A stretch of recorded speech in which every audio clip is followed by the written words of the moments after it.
మీకు ఈ వీడియో నచ్చినట్లయితే వీడియోని లైక్ చేసి ఛానల్ని సబ్స్క్రైబ్ చేయండి. శరత్ చంద్ర అందరికీ కూడా స్వీట్లు పంచుతూ ఉంటారు.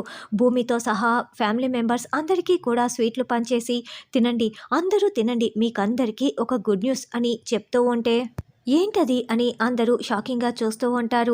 అప్పుడు శరత్చంద్ర, నేను భూమి పెళ్లి జరిపించాలని నిర్ణయించుకున్నాను అని శరత్చంద్ర చెప్పగానే చెర్రీ భూమి ఇద్దరు షాకింగ్గా చూస్తూ ఉంటారు.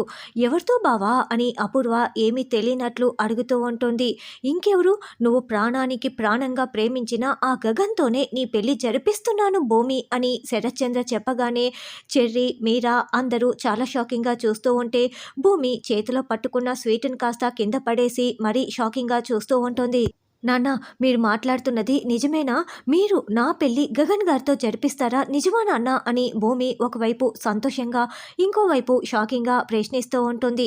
అవునమ్మా, నువ్వు గగన్ని ప్రాణానికి ప్రాణంగా ప్రేమించావు కదా. గగన్ నీకు దూరం అయిపోతున్నాడని చెప్పి నువ్వు చాలా బాధపడుతున్నావు. నీ బాధను చూడలేకే ఎక్కడ తగ్గాలో తగ్గాల్సినంత తగ్గేసి నేను గగన్తో నీ పెళ్లిని జరిపించాలని నిర్ణయించుకున్నాను. నేను నిజమే చెప్తున్నాను భూమి అని శరత్చంద్ర చెప్పగానే ఇక భూమి చాలా చాలా సంతోషపడుతూ ఉంటుంది.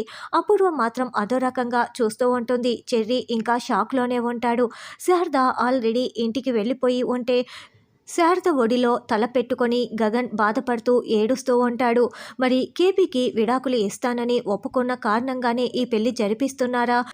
అసలు విషయం గగన్కి తెలియదు కాబట్టి శరత్చంద్ర అంగీకరించాడని భూమిని పెళ్లి చేసుకోవటానికి రెడీ అయిపోతాడా, లేకుంటే ఇన్నిసార్లు మోసం చేసిన భూమిని పెళ్లి చేసుకోనని చెప్తాడా అన్నది రానున్న ఎపిసోడ్లో తెలుసుకుందాం.